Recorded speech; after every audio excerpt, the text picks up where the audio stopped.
Ang kwento ngayon ay nagsisimula sa abalang lungsod ng Gurugram na matatagpuan sa Southwest New Delhi. Dito nakatira si Vikram Chauhan kasama ang kanyang pamilya. Si Vikram ay isang mapagmahal na asawa, isang mapagmalasakit na ama at isang responsableng anak. Ang kanyang pamilya ang lahat para sa kanya. At kasama sa pamilyang ito ang kanyang asawang si Deepika Chauhan, ang kanilang masayahin na 4 na taong gulang na anak na babae, 5 buwang gulang na anak na lalaki at ang kanyang matatandang mga magulang. Ang kwento ng pag-iibigan ni Vikram at Deepika ay nagsimula noong 2013. Si Deepika Ahuja sa kanyang pagkadalaga ay nagmula sa lungsod ng Chandigarh. Ikinasal sila ni Vikram hindi sa pamamagitan ng arranged marriage. Magkasintahan sila at parehong mahal ang isa't isa. Pareho silang may pinag-aralan at may lumalagong karera. Nagtatrabaho si Vikram sa isang kilalang kumpanya sa pagbuo ng infrastruktura, umaangat sa kanyang pwesto dahil sa sipag at dedikasyon. Samantala may mahalagang posisyon naman si Deepika bilang Assistant Director sa isang pribadong bangko. Pinagsasabay ang kanyang trabaho sa pagiging ina at mabuting asawa. October 27, 2018 ang araw ng Karwa Chauth. Ito ay isang espesyal na araw kung kailan maraming mga babaeng Indian na may asawa ang nag-aayuno mula sa pagsikat ng araw hanggang sa paglabas ng buwan. Nagdarasal para sa mahabang buhay at kapakanan ng kanilang mga asawa. Tulad ng ibang mga babaeng may asawa, nag-ayuno din si Deepika para sa kanyang asawang si Vikram. Nang gabing yon, nakatayo si Deepika sa balkonahe ng kanilang tahanan. Naghihintay sa paglitaw ng buwan para sa pagtatapos ng kanyang pag-aayuno. Ang ibang miyembro naman ng pamilya ay abala sa ibang mga bagay sa loob ng tahanan. Bandang 9:30 ng gabi biglang may nakarinig ng tunog ng pasong na basag mula sa balkonahe na sinundan ng pagsigaw ni Deepika. Nahulog na pala si Deepika mula sa kanilang flat mula sa 8th palapag. Sa oras na nakababa si Vikram, nalagutan na ng hininga ang kanyang asawang si Deepika. Iniwan ang kanyang buong pamilya at ang 2 maliliit pang mga anak. Matapos ang kalunos-lunos na insidente, mabilis na naaabisuhan ng mga pulis at opisyal na nakumpirma ang pagkamatay ni Deepika. Agad na inirehistro ang isang kaso para sa investigasyon kung ano ang nangyari. Ang mga magulang ni Deepika na nakatira sa Chandigarh ay nalaman din ang tungkol sa kakilakilabot na balita. Nabigla at nadurog sa biglang pagkawala ng kanilang anak, ang buong pamilya ay sumugod sa Gurugram sa pinakamabilis na kanilang makakaya. Kung ano noong una na tila isang aksidente, sa lalong madaling panahon ay nagkaroon ng isang dramatiko at hindi inaasahang pagliko ng kaso. Nang dumating ang ama ni Deepika sa Gurugram mula sa Chandigarh, hindi lang siya nagdalamhati, kumilos rin siya. Dumiretso siya sa istasyon ng pulisya at sinabi sa mga pulis na ang pagkamatay ng kanyang anak na si Deepika ay hindi isang aksidente, ngunit isang maingat na pinagplanuhang pagpatay. Direkta niyang inakusahan ang asawa ni Deepika na si Vikram Chauhan na responsable sa pagtapos sa kanyang anak. May binanggit ding isa pang tao ang ama ni Deepika, isang babaeng nagngangalang Shefali Basin. Nagpahayag siya ng matinding hinala tungkol sa pagkakasangkot nito sa karumal-tumal na pagtapos kay Deepika na nagdaragdag ng bagong layer sa kaso. Sa mga akusasyong ito, nagsimula ang pulisya ng mas malalim na investigasyon. Habang hinuhukay nila ang mga detalye, nakakita sila ng ebidensyang nagtuturo sa isang mas malupit na bagay. Ngunit ang malaking tanong ay sino si Shefali Basin at anong bahaging ginampanan niya sa trahedya na kwentong ito. Kaya tingnan po natin ang mga detalye. Kung gusto niyo pong makarinig ng mga totoong kwento ng krimen, siguraduhin niyo pong mag-subscribe sa aking munting channel para ma-notify po kayo sa mga susunod pang nakakaintrigang kaso.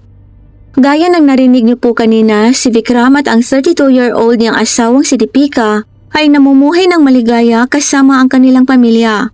Parehong matagumpay sa kanilang mga karera at nagpasya na oras na upang mamuhunan sa isang bagay na mahalaga.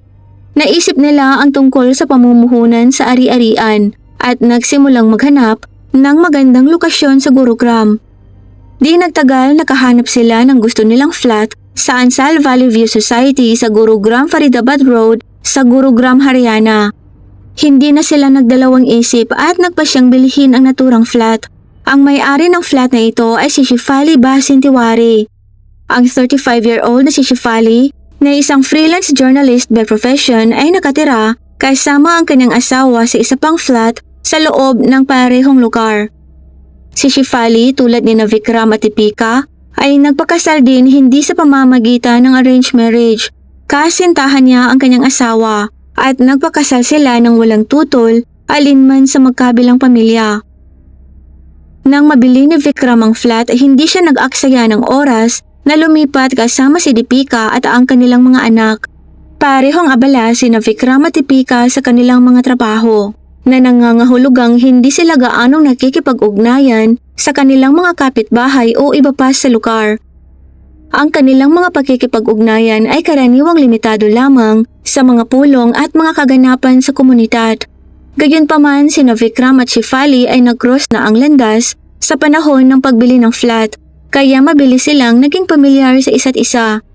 Nalaman nilang palagay sila sa isa't isa habang nagkukwentuhan at ang kaswal nilang pagkikita hindi nagtagal ay nauwi sa mahabang pag-uusap. Sa paglipas ng panahon, nagsimula silang sabay na mag-walking sa umaga ng magkasama. Naghahanap ng higit pang mga pagkakataon upang makapag-usap at kumonekta. Lumalalim ang kanilang pagkakaibigan habang patuloy silang nagkikita sa mga pagtitipon at iba pang mga kaganapan sa kanilang komunidad na humantong sa mas madalas at mahabang usapan. Sa paglipas ng panahon, naging matalik na magkaibigan sina Vikram at Shefali. Nagsimula silang mag-usap ng regular sa telepono at mas naging matatag ang kanilang samahan. Di nagtagal, unti-unting nauwi sa romantikong relasyon ang kanilang pagkakaibigan. Kahit may mga asawa na silang dalawa, walang pag-aalinlangan o konsensya. Nagpatuloy sila sa pagpapalalim ng kanilang relasyon. Sa huli ay nagpasya na silang magpakasal at manirahan ng magkasama. Gayunpaman, nahaharap sila sa isang malaking balakid. Ang kanilang mga kasalukuyang asawa, lalo na para kay Vikram, na ikinasal kay Deepika dahil sa pagmamahalan nilang dalawa at hindi dahil sa ipinagkasundo ng kanilang pamilya. Masaya din ang pagsasama nilang mag-asawa. Si Shefali ay ganun din naman. Pinakasalan niya ang kanyang nobyo mula sa kolehiyo. Sa kabila nito, nakalimutan ni Vikram at Shefali ang lahat, pati na ang kanilang mga pamilya dahil sa labis na pagkahumaling nila sa isa't isa. Noong una, walang nakakaalam tungkol sa lihim na relasyon ng dalawa. Palihim silang pumupunta sa bahay ng isa't isa at doon nagtatalik. Ngunit noong 2017, nagsimulang maging kapansin-pansin ang kanilang pagiging malapit. Nagsimula silang pag-usapan ng mga tao sa komunidad at sa huli ay nalaman din ni Deepika ang kanilang relasyon. August 2017, nalaman ni Deepika na buntis na naman siya. Inaasahan niya na ang balitang ito ay magpapabago sa ugali ni Vikram. Iniisip na ang muli niyang pagdadalang tao ang magiging dahilan para alagaan siyang muli ng kanyang asawa. Pero walang nagbago, sa halip, nagsimulang gumugol ng kaunting oras si Vikram sa bahay. Madalas na bumabiyahe sa labas ng bayan para magtrabaho. Samantala, si Deepika ay nahihirapan ng pagsabayin ang kanyang trabaho, ang kanyang anak at ang kanyang pagbubuntis. Minsan ay pumupunta ang mga magulang ni Vikram para tulungan si Deepika, ngunit si Vikram mismo ay nawalan na ng interes sa kanya. April 2018, isinilang ni Deepika ang anak nilang lalaki. Samantala, sinimula naman ni Shefali na pilitin si Vikram na pakasalan na siya nito at si Vikram ay gusto din namang makasama si Shefali. Ngunit nahaharap sila sa isang mahirap na tanong, paano nila ito magagawa? Pagkatapos ng maraming pag-iisip, nagpasya silang makipag-usap sa kani-kanilang mga asawa at subukang ipaliwanag ang sitwasyon. Umaasa na ang mga bagay ay maaayos ng mapayapa. Ginawa ni Shefali ang unang hakbang sa pamamagitan ng pagkikipag-usap sa kanyang asawa. Sinabi niya rito na may iba na siyang mahal at ayaw na niyang makasama pa ito. Napansin naman na ng kanyang asawa na may mali. Dahil lumalayo na si Shefali sa kanya, simula nang pumasok si Vikram sa buhay nilang mag-asawa. Isa siyang simpleng mabait na tao At nang malaman niya ang tungkol sa damdamin ni Shefali, napagtanto niyang wala ng saysay na ipagpatuloy pa ang kanilang pagsasama kung wala ng pagmamahal na natitira. Nang walang anumang argumento o pagtutol, pumayag siyang bigyan ng diborsyo si Shefali. Tinanggap ng bukal sa loob na tapos na ang lahat sa kanila. Sa kabilang banda, nakahanap din ng pagkakataon si Vikram na makausap si Deepika. Isang araw, sinabi niya kay Deepika ang lahat, kung paano niyang gustong makasama si Shefali at gusto niya itong pakasalan. Nangangahulugan nito na kailangan nilang maghiwalay. Natigilan si Deepika sa sinabi ni Vikram. Bagamat may hinala siya tungkol sa relasyon, hindi niya akalaing pipiliin talaga ni Vikram na iwanan siya. Labis din siyang nag-aalala kung ano ang mangyayari sa kanilang mga anak. Noong araw na yon, pilit na sinubukan ni Deepika na makita ni Vikram ang dahilan upang huwag siya nitong iwanan. Nakiusap siya kay Vikram, sinusubukang ipaalala dito ang kanilang pamilya at ang buhay na binuo nilang magkasama, ngunit ayaw makinig ni Vikram. Nauwi sa mainit na pagtatalo ang usapan at sa huli, mariing sinabi ni Deepika kay Vikram na hindi siya papayag na makipagdiborsyo. Pagkatapos ng pag-uusap na yon, lalo lang lumala ang tensyon sa pagitan nilang mag-asawa. Nagkaroon pa sila ng ilan pang mga argumento at ang mas malala pa, pisikal pang sinaktan ni Vikram si Deepika sa panahon ng ilan sa mga pagtatalo na ito. Nakaramdam ng desperasyon, ipinagtapat ni Deepika sa mga magulang ni Vikram ang nangyayari. Sinabi niya sa kanila ang lahat. Sinubukan naman ng mga magulang ni Vikram na kausapin ang anak. Hinihimok siyang muling isaalang-alang ang kapakanan ng kanyang binuong pamilya. Ngunit wala pa ring silbi ang mga pakiusap na ito. Desidido talaga si Vikram na pakasalan si Shefali at naniniwala siyang ang diborsyo ang tanging paraan upang mangyari ito. Samantala, nawawalan na rin ng pasensya si Shefali. Isang araw siya mismo ang pumunta sa bahay ni Vikram at direktang hinarap si Deepika. Pinagbantaan niya si Deepika at sinabing iwanan na nito si Vikram. Ang mga salungatan na ito sa pagitan nila ay patuloy na lumala na nagdaragdag lamang ng gatong sa umiinit na sitwasyon.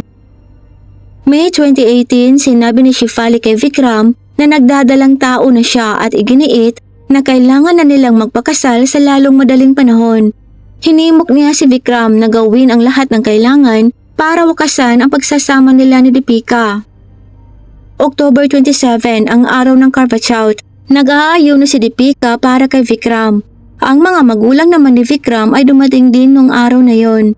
Sa kanilang pagbisita, muli nilang pinayuhan si Vikram na subukan at ayusin ang relasyon nila ni Deepika. Pero mas lalo nilang itong ikinagalit. Nang maglaon ng gabing yon, pagkatapos umalis ng mga magulang ni Vikram at ang kanilang dalawang anak ay natutulog, muling binanggit ni Vikram ang paksa ng diborsyo kay Deepika. Nagdulot ito ng isa pang argumento at sa kanyang pagkadismaya, lumabas si Deepika sa balkonahe. Nakatayo si Deepika sa rehas ng balkonahe nang sumunod si Vikram sa kanya na nilalamon na ng galit at bigla niyang tinulak ng malakas si Deepika. Dahil dito, natisod si Deepika at nawalan ng balanse at nagsimulang dumaos-dos sa rehas. Nang malapit na siyang tuluyang mahulog, desperado niyang hinawakan ang pulso ni Vikram. Kumakapit siya dito ng husto. Napagtanto kung ano ang nangyayari, nakiusap si Deepika kay Vikram. Sinabi niyang mahal na mahal niya ang kanilang mga anak at nakikiusap sa asawa na huwag siyang patayin. Ngunit nakapagdesisyon na si Vikram kung ano ang kanyang gagawin. Hindi pinansin ang mga pakiusap ni Deepika, kumalas si Vikram sa pagkakahawak niya rito at hinayaang mahulog ang asawa. Bumulusok si Deepika pababa mula sa ikawalong palapag ng kanilang flat at ang epekto ng pagkahulog na ito ang agad na ikinalagot ng kanyang hininga. Pagkatapos niyang mahulog, mabilis na pinagtakpan ni Vikram ang pinangyarihan. Inihagis niya ang ilang mga paso sa paligid ng balkonahe upang lumikha ng impresyon ng isang aksidente. Pagkatapos ay tumakbo pababa. Sa oras na ito, ang ibang mga residente sa lugar na nakarinig ng ingay ng sigaw ni Deepika at ng kanyang pagkahulog ay tumungo sa pinangyarihan. Nagkunwari namang umiiyak si Vikram. Sinusubukang ipalabas na ang kanyang asawa ay aksidenteng nahulog mula sa balkonahe ng kanilang flat. Agad na isinugod sa ospital si Deepika, ngunit idineklara siyang dead on arrival ng mga doktor. Samantala, tinawag ang mga pulis sa pinangyarihan. Dumating sila, sinuri ang lugar at sinuri ang balkonahe kung saan nangyari ang pagkahulog.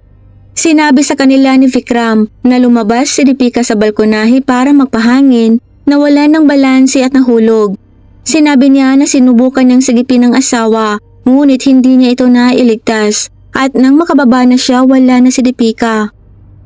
Matapos ang kanilang inisyal na investigasyon, naitala ng pulisya ang kaso bilang isang aksidenteng pagkamatay. Gayunpaman ng sumunod na araw, nang dumating sa istasyon ang ama ni Deepika na nakatira sa Chandigarh, ipinaalam niya sa kanila ang tungkol sa patuloy na pagtatalo sa pagitan ni Vikram at Deepika.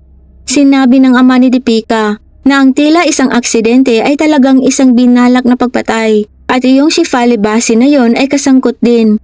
Bilang tugon, sinuri ng pulisya ang mga call history ng mobile phone ni Vikram, pati na rin ang chat history nito na nagpahayag ng kanyang relasyon kay Shefali. Kinumpirma rin ng mga residente sa lugar ang usaping ito. Ang mga mensahe at chat ay nagpakita na may planong patayin si Deepika. Nalaman ding dati na pala nilang pinagplanuhang tapusin si Deepika sa pamamagitan ng paghulog sana dito sa isang bangin. Noong mga panahong yon, biglang inimbita ni Vikram si Deepika para mag-hiking. Kaya lang pagdating sa nasabing lugar, nakaramdam si Deepika na parang may kakaiba sa kilos ng kanyang asawa. Kaya hindi siya lumabas ng hotel at hindi sumama kay Vikram sa hiking. Kaya naman nabigo ang plano nila Shefali at Vikram na tapusin sa araw na yun si Deepika. Nalabis na ikinagalit ni Shefali at tinawag si Vikram na walang silbi na ikinagalit naman ng huli. Sa isa sa mga mensahe mula October 27, ang araw ng Karva Chauth, nagpadala ng mensahe si Shefali kay Vikram. Sinabi nito kay Vikram na hindi na talaga siya makakatiis pa. Sinabi niya ritong patayin na si Deepika ngayon. Itulak niya na lang ito sa balkonahe at nang matapos na. Batay sa ebidensyang ito, inaresto ng pulisya sina Vikram at Shefali at pareho silang hinatulan ng pagkakakulong. Matapos silang arestuhin, lumapit ang isang kapitbahay na nakasaksi sa insidente. Sinabi niyang nakita niya si Vikram na itinulak si Deepika mula sa balkonahe at narinig ang pakiusap ni Deepika kay Vikram na huwag siyang patayin. Pagkatapos nito ay lumakas ang kaso labang kay Vikram. Nang sina Vikram at Shefali ay dinala sa korte, si Shefali ay pinakalooban ng piyansa dahil siya ay 6 na buwang buntis. Mariing tinutulan ng mga magulang ni Deepika ang desisyong ito. Nangangatwiran na si Shefali ang may pananagutan sa pagkamatay ni Deepika na naging dahilan para maulila ang mga anak nito.